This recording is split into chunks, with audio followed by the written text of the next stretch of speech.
눈에 넣어도 아프지 않을 아들이 중학교 때 친구를 잘못 사귀어서 곁길로 가고 말았습니다. 그 전까지는 교회도 잘 출석하고 엄마 말도 아주 잘 듣던 아들이었습니다. 그런데 아들은 점점 더 잘못된 길로 가고 있었습니다. 엄마는 아들이 돌아오길 눈물로 기도하며 수많은 날을 지새우기도 했습니다. 하지만 아들은 돌이키지 않았습니다. 그럼에도 엄마는 아들을 믿고 신뢰하며 언젠가는 아들이 죽기로 돌아올 것이라 믿었습니다. 어떻게 엄마는 그 믿음을 포기하지 않았는가? 요 하나님은 살아계신 하나님이라고 믿었기 때문입니다. 하나님께 그 아들이 돌아오기를 기도하고 있었기 때문입니다. 그런 아들이 청년이 되어 군대를 갔습니다. 그 집사님이 제게 편지를 보내셨는데 그 집사님의 허락을 받고 그거를 함께 나눕니다. 아이와 방금 통화했습니다. 오늘도 예배 잘 드리고 왔다고 합니다. 다름이 아니라 어제부터 주의 도심을 구하며 담배 끊기에 들어갔다고 합니다. 하루 10개 피 정도 피웠다고 합니다. 중2 후반부터 5년 반을 피웠다고 했습니다. 그 얘기를 솔직하게 해주어서 얼마나 감사했는지 모르겠습니다. 엄마, 담배 생각이 날 때 어떻게 해야 해? 라는 도움 요청이 있었습니다. 아래에 5가지를 나누었습니다. 하나, 하나님 도와주세요. 나는 할 수 있다. 엄마, 아빠가 기도하고 있다. 담배 이것 못 끊으면서 내가 앞으로 무엇을 할 수 있겠나? 하나님 도와주세요를 얽어서 기도를 한다. 둘, 생활관 밖으로 나와 주위를 천천히 걸으면서 심호흡을 해서 담배 생각을 멀리 보내고 맑은 공기도 마시고 몸도 마음도 이완시키도록 하자. 셋, 물병을 하나 들고 걸으면서 담배가 아닌 물을 마시자. 넷, 양치질을 자주 하자. 다섯, 따뜻한 물로 샤워한 후 기도하고 편히 잠자리에 들자. 목사님, 뭐라고 이 기쁨을 말씀드릴 수 있을까요? 이제 시작이니 완전히 담배 생각이 안 나고 담배로부터 온전히 자유해지기까지 잘 견뎌 이겨낼 수 있도록 하나님의 붙드심과 위로하심을 기도합니다. 목사님께서도 집중 기도해 주세요. 은혜로다 주의 은혜, 한량없는 주의 은혜, 변함없는 신실하신 주의 은혜. 다음 주에는 1박 면회 가서 아이랑 같이 예배 드리고 오겠습니다. 아이 손 꼭 잡고 또 한 번의 기쁨과 감격의 예배를 드리게 될 것 같습니다. 살아계신 하나님이십니다. 주는 나의 구원자, 나의 그리스도이시며 내 아들의 구원자, 내 아들의 그리스도이십니다. 부족하고 어리석기만 한 저는 자녀들 앞에서도 늘 미안한 것뿐인데 제 생애에 이러한 감격의 순간 은혜의 체험을 허락하신 하나님께 온몸과 마음으로 감사를 올려드립니다. 목사님, 하나님이 하십니다. 하나님의 은혜입니다. 중보 기도 감사합니다. 계속 집중 기도 부탁드립니다. 저는 이 청년의 엄마 편으로 이 편지를 받고 울컥했습니다. 설교를 준비하면서 이 편지를 타이핑으로 치는데 눈물이 앞을 가리기도 했습니다. 이 청년의 엄마의 마음이 고스란히 제게 느껴졌기 때문이었습니다. 이 청년은 예수님이 그리스도 되심을 고백하면서 청년 그리스도인으로의 삶을 이제 시작했습니다. 그리고 자신을 위해서 기도하던 엄마의 기도 소리가 들려온다고 합니다. 신앙교사로서 자신을 가르치던 엄마의 가르침이 자신을 일깨워주고 있다라고 고백한다고 합니다. 저는 믿습니다. 정말 얼마 지나지 않아서, 오랜 시간이 가지 않아서 부모님은 말할 것 없고 우리들도 깜짝 놀랄 청년 그리스도인의 삶의 열매가 이 청년에게 맺어지게 될 것입니다. 오늘 본문 말씀은 예수님의 생애 마지막 유월절 전날 밤에 예수님이 제자들과 함께 식탁으로 교제하는 그 현장이 말씀으로 기록되어 있습니다. 다른 복음서에는 마지막 만찬 때 성찬식을 거행하는 그 현장이 말씀으로 기록되어 있는데, 요한 기자만 요한복음을 통해서 저녁 식사를 하면서 예수께서 제자들의 발을 씻기시느라고 말씀이 기록하고 있습니다. 식사 도중에 일어나신 예수께서 겉옷을 벗으시고 수건을 두르시고 그리고 대야를 찾아 물을 직접 담으시고 12 제자의 발을 씻기셨습니다. 예수님을 팔아넘긴 가룟 유다의 발도 씻기셨습니다. 예수님이 제자들의 발을 씻기시자 제자들이 정말 당혹스러웠습니다. 지금도 그러하지만 그 당시에도 유대인들은요, 이 상하 관계가 아주 엄격해서 선생이 제자들의 발을 씻는다, 사실 이것은 일어날 수 없는 일이었습니다. 그런데 예수께서 제자들의 발을 씻긴 것이었습니다. 왜 예수께서 제자들의 발을 씻기셨는가? 15절 말씀입니다.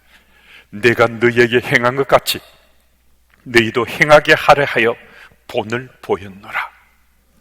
예수께서 제자들에게 삶으로 본을 보이셨다는 겁니다. 교사는 제자들에게 지식을 전달하기도 합니다.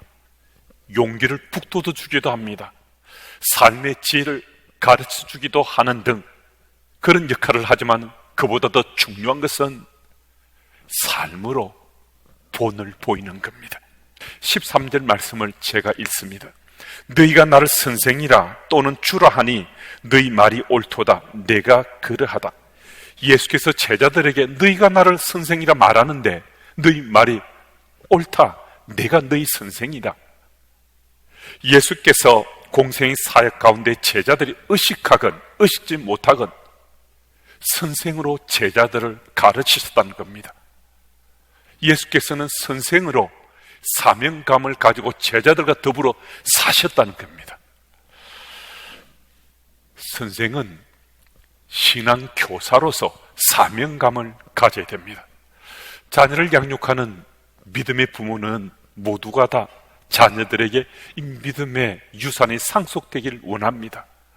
정도의 차이는 있을 수 있지만은 믿음의 부모라면 어느 누구도 예 없이 자녀들이 믿음의 자산이 상속되기를 정말 원하고 소망합니다. 그런데 그게 정말 잘 안 되는 거예요. 소망을 가지고 또 가르치고 또 설득하고 강권해도 그게 정말 잘 안 되는 거예요. 그런데 그 원인은요, 자녀에게 혹 일부가 있을지 모르겠지만은 거의 부모에게 전적인 책임이 있다는 겁니다. 왜 그러한가? 하나님께서는 부모인 우리 세대에 먼저 하나님 말씀을 들려주셨다는 겁니다. 하나님께서 부모인 우리들에게 먼저 하나님 말씀을 맡기셨다는 겁니다. 하나님께서 우리에게 주신 그 말씀 가지고 자녀들을 양육하는 것이 바로 우리 몫이었다는 거예요. 그래서 부모인 우리가 받은 그 말씀으로 자녀를 양육해야 되는데, 우리는 신앙교사로서 우리의 삶을 가득 채울 수 있어야 되는데 사명감을 가지고 우리의 삶을 채워야 된다는 겁니다. 신앙교사로서의 사명감은 지식이나 경험으로 채우는 것이 아니라 하나님의 말씀으로 채우는 겁니다. 그래서 우리는 하나님 앞으로 한 걸음 더 나가야 됩니다. 하나님 앞으로 한 걸음 더 나가서 하나님 말씀이 우리 속에서 역동할 수 있도록 그 말씀 가지고 우리는 믿음으로 자녀를 양육할 수 있어야 합니다. 하나님께서 아브라함에게 믿음의 자녀, 복의 자녀를 주시겠다고 약속하셨습니다. 언약하시면서 그를 부르셨습니다. 그런데 어찌된 일인지 하나님께서 그로부터 24년이라는 시간이 지났는데도 하나님께서 마치 아브라함에게 아들을 주시지 않는 것 같았습니다. 여러분, 왜 그런지 아십니까? 창세기 17장 1절 말씀은 그 이유를 기록하고 있습니다. 제가 읽습니다. 아브라함이 99세 때 여호와께서 아브라함에게 나타나서 그에게 이르시되 나는 전능한 하나님이라. 너는 내 앞에서 행하여 완전하라. 하나님께서 아브라함에게 분명하게 말씀하십니다. 나는 전능한 하나님이다. 내가 내게 약속한 그 약속을 이루어줄 전능한 하나님인데 너는 왜 나를 믿지 못하니? 너는 내가 전능한 하나님인 것을 믿고서 내 앞에서 행하라. 주께서 지금 말씀하셨습니다. 무슨 말씀이신가? 하나님께서 약속하신 믿음의 자녀, 복의 자녀를 얻어야 할 아브라함의 삶이 하나님을 피하더라는 겁니다. 하나님 얼굴을 피하면서 살더라는 겁니다. 그래서 하나님께서 아브라함에게 너는 내 앞에서 행하라 라고 지금 말씀하셨습니다. 이 구절은 히브리어 히트 할레크 레파나이를 번역한 것인데 이 구절을 문자적으로 그대로 번역하면 하나님의 얼굴 앞으로 걸어 나오라 하는 뜻 말입니다. 이 말씀처럼 아브라함이 하나님의 얼굴 앞으로 걸어 나가서 약속하신 하나님 말씀을 가슴에 담고 믿음의 자녀를 양육할 사명감으로 준비되었을 때 하나님께서는 아브라함에게 아들 이삭을 주셨습니다. 여러분, 그래서 우리는 우리 자녀들을 하나님 주시는 사명감으로 자녀를 양육할 준비를 일상 속에 할 수 있어야 됩니다. 하나님께서 이미 우리에게 주신 자녀라면 그 자녀를 우리가 믿음 안에 양육하기 위해서 신앙교사로 사명감으로 내 삶을 채울 수 있어야 된다는 것입니다. 그래서 사명감을 가진 자녀는 자녀들을 바르게 양육할 수 있습니다. 자식을 사랑하지 않는 부모가 누구 있겠습니까? 우리는 아낌없이 쏟습니다. 무엇이든지 자녀에게 주고 싶어 합니다. 하지만 신앙교사로서 사명감을 갖지 않으면요, 자녀를 사랑하고 자녀에 쏟아붓는 그것이 자녀들에게 오히려 화가 될 수 있고 오히려 독이 될 수 있습니다. 사랑한다고 무엇이든 주고 아낌이 쏟는 것은 자녀들에게 오히려 화요, 독이 될 수 있다는 겁니다. 그래서 부모인 우리는 바른 신앙교사로서 사명감을 가지고 아이들을 양육하고 아이들에게 사랑을 줄 때 그 아이들이 바르게 자라난다는 겁니다. 그 아이들이 믿음의 자산을 상속받을 수 있다는 겁니다. 그래서 오늘도 여러분과 제가 자녀를 아낌없이 사랑하면서 사랑을 쏟아붓길 원하잖아요. 그 사랑을 줄 때 바른 신앙교사로서 사명감을 가지고 자녀들에게 그 사랑으로 자녀를 양육하시는 부모님들이 다 되시길 바랍니다. 14절 말씀을 읽습니다. 내가 주와 또는 선생이 되어 너희 발을 씻었으니 너희도 서로 발을 씻어주는 것이 옳으니라. 제자들의 발을 씻으면서 예수께서 섬김의 본을 보이셨습니다. 그리고 제자들에게 너희도 서로 발을 씻겨주라. 너희들도 서로 섬게 된다라고 말씀합니다. 제자들이 예수님이 이 말씀을 듣고서 아무리 빠득빠득 깨끗하게 서로 발을 씻겨준다 한들 예수께서 그들을 섬기는 것과 어찌 비견조차 할 수 있겠습니까? 예수께서는 지금 제자들에게요, 예수님 수준의 섬김을 요구하시는 것 아닙니다. 제자들 수준이지만은 그들이 베스트를 다해서 서로를 섬기며 서로를 존중해 주라는 거거든요. 섬김은요, 존중으로부터 출발됩니다.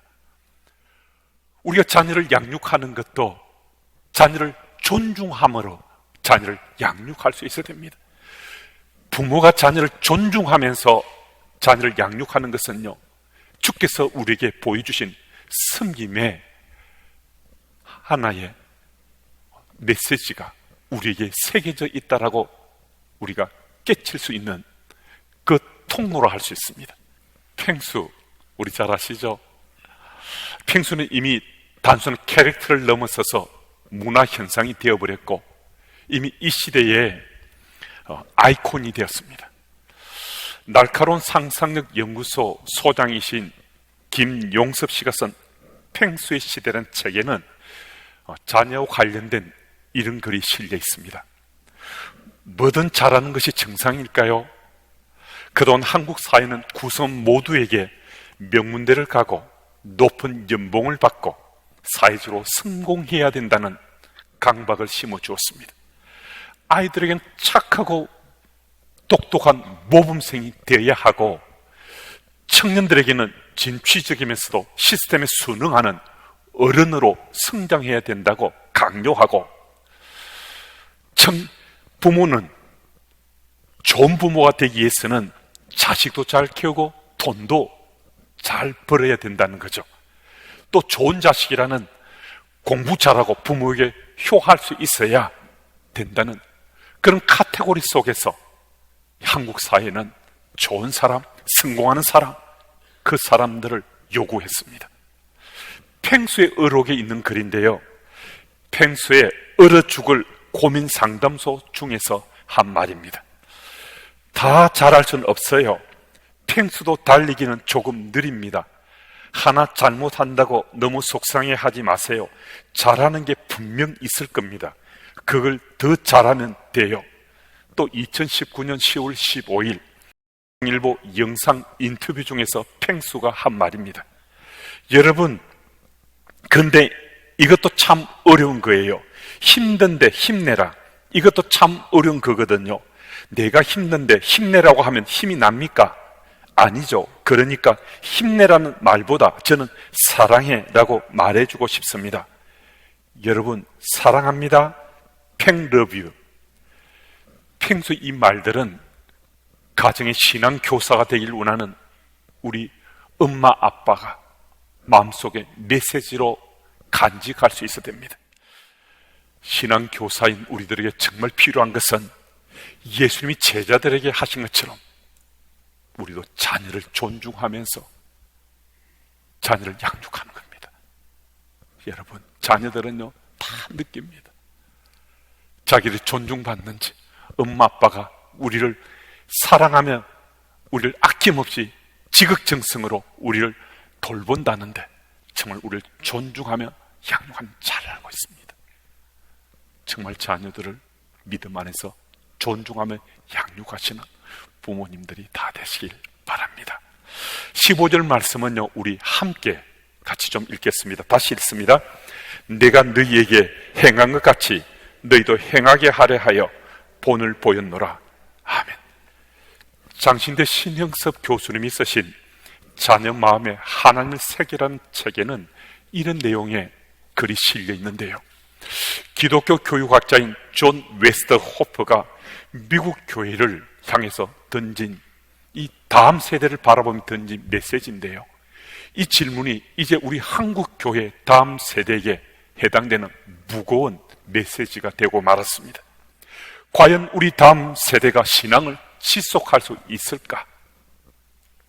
가장 최근에 공식적인 통계에 의하면요, 2015년 성인 기독교 분포율 21%, 2015년 청소년 기독교 분포율 3.8%, 2016년 교회 내 청년 분포율 2.19%.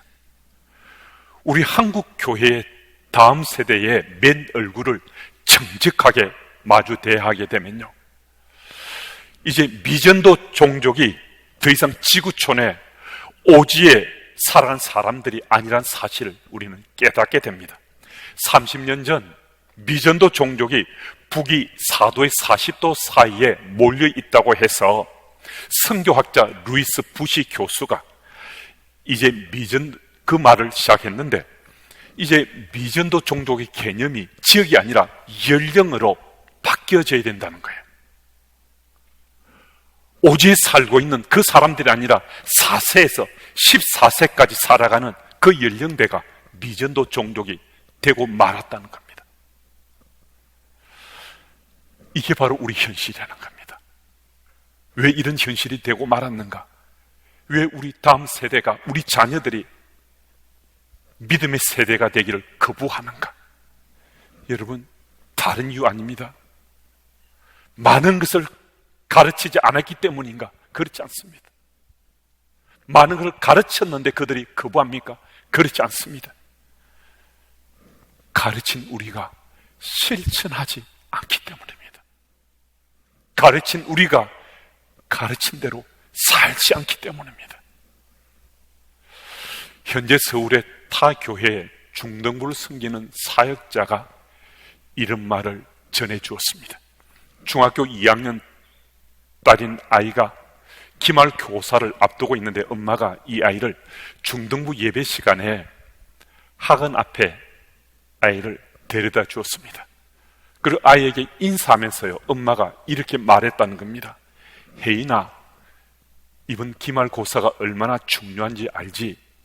학원에서 열심히 공부해야 돼. 엄마는 교회 가서 너를 위해 열심히 기도할게. 이런 인사말을 남기고 떠나가는 엄마를 바라보는 그 아이가 어떤 생각했겠습니까? 아, 신앙이란 것, 이 여차하면 제쳐도 되는 거구나. 이런 생각 했을지 우리 어떻게 알겠습니까?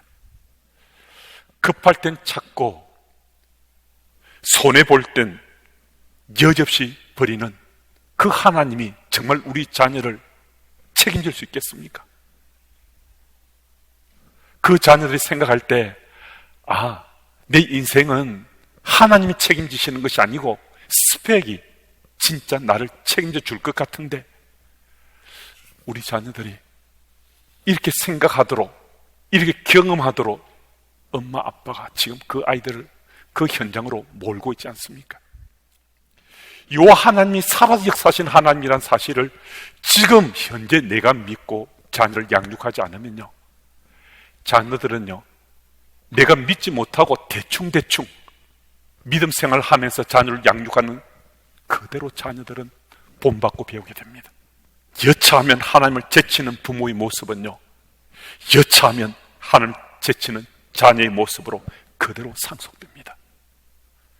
이건 실제입니다.